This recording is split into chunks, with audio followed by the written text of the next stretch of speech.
There have been appearances of Flux Defense products in video games in the past.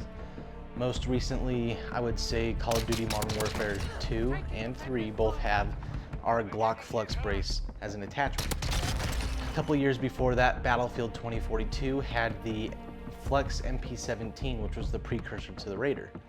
Now, I'm not the first one to say that weapons in video games are an influence on all of us and some of us when we're growing up. But the importance of real-world weapons showing up in video games to companies is actually pretty huge as a source of free marketing. One of those examples I would say would be the Chris Vector from Modern Warfare 2. It has now reappeared in the newer Call of Duties, and back in Modern Warfare 2 times, that was one of the best subguns to use, and it always ingrained it in my head that maybe one day I will end up owning a Chris Vector. I will get into our disclaimer. As just us as Flux Defense, we don't really have a relationship with any of the studios. The only time we had any bit of communication was when we sent a Flux brace to the guys over at Activision. This is in 2019, before the Modern Warfare game came out, and they thought it was awesome. They invited us out to tour the studio, and I don't know what happened, but we never did, and we never really talked to them after that. So probably something that we could have done to establish a relationship. Now, I wanted to show off the depictions of our Flux Defense products in video games. So here are my 4 different categories that I'm going to go through and judge things on. Number 1 would be the depiction in game. 2 would be the real life counterpart and some of the differences. 3 would be the accuracies of the models that they're using and how they're using it. And then number 4 would be the inaccuracies, things that are maybe even wildly different. Now, the accuracies of the MP17 in the game are that they pretty much ripped the model straight from our promotional material or advertising that we put out. They got the spring-loaded brace animation correctly,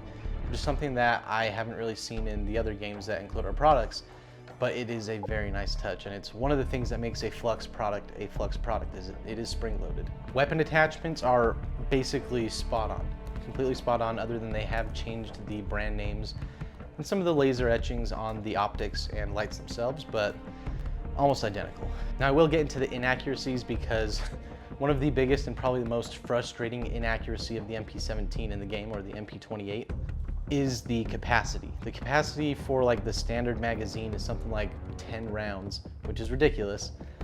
But even with like the extended mags or the drum magazine, you only get to about 20 rounds.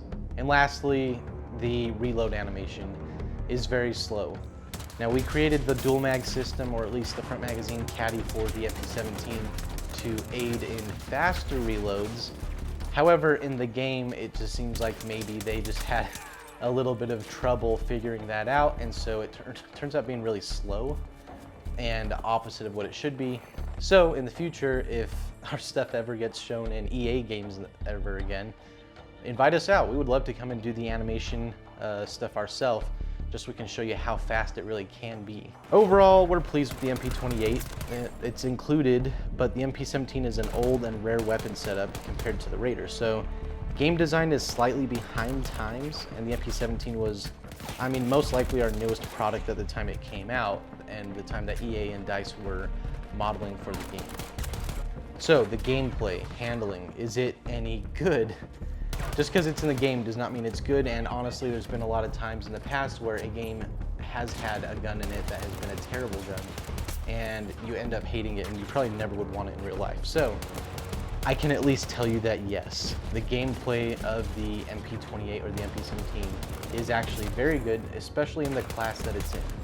It is a sidearm. It is not a full auto pistol, and so using it as a sidearm compared to the Glock or some of the other just handguns out there in the game, you do have a lot more control and accuracy, and that is something that people have said online, and there's YouTube videos even talking about how the MP17 is the best sidearm in the game. All right, let's move to Call of Duty Modern Warfare 2. Again, we're going to go off the depiction in game, and overall, the depiction of our products, which is the Flux brace for Glocks, is on the X12, which is, from what I can tell, a Glock 17. The Flux brace shows up as a stock attachment to the X12 in the game, and it's the final stock accessory to unlock, which means you have to grind and play through the X12 progression to get to use it. So I would say the first kind of con for this is it is not very accessible. I mean, I guess that's true for real life, but at least in game it's kind of hard to get. Gameplay, handling, is it any good in the depiction?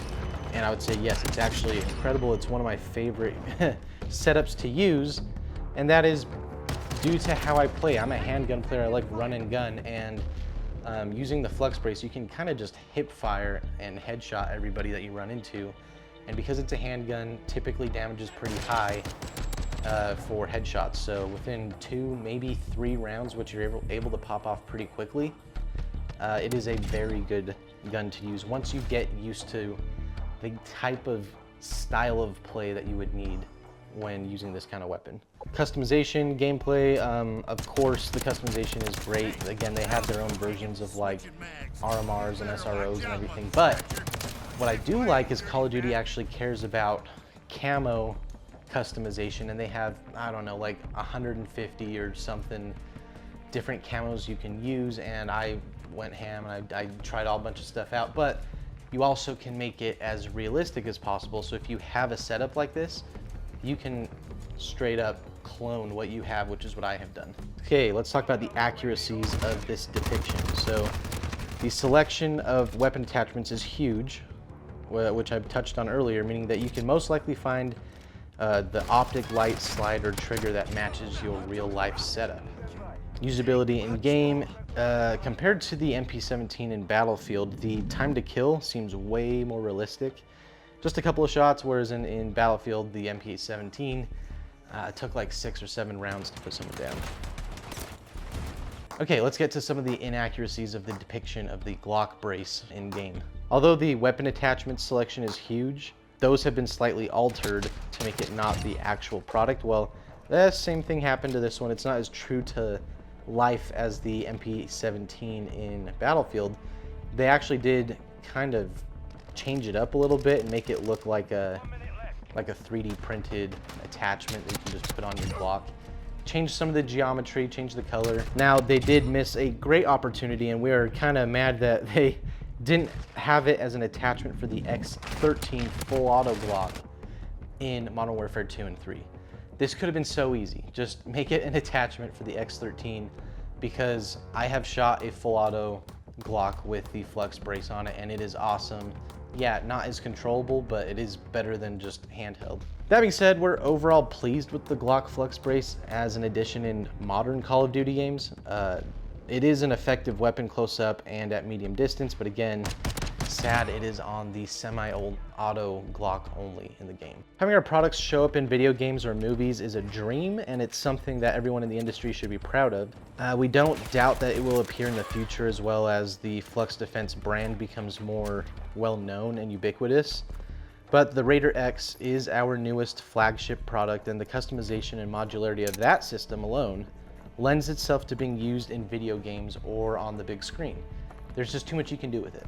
We invite gaming studios to use the Flux name and likeness of our products in future projects of theirs to retain authenticity, which goes a long way to gamers who pay attention. We would also love to consult on some of these weapons in game, as we do have some more of a knowledge about how at least our system works, but how a lot of other systems work out there. So again, that's an invitation to you gaming developers who are definitely watching this video. But that being said, let me know what you guys think down in the comments. What's the one gun that you would say that you were influenced to buy because of a video game? And maybe a gun that you wish to hope to own in the future, but still haven't been able to make it happen yet. What is that gun? Because that is, for me, it always was the like a Barrett 50 cal ever since Modern Warfare 2 in the past. I've just, you know, I know it's not realistic to run around and snipe people with it, but I do want it eventually. So maybe one day.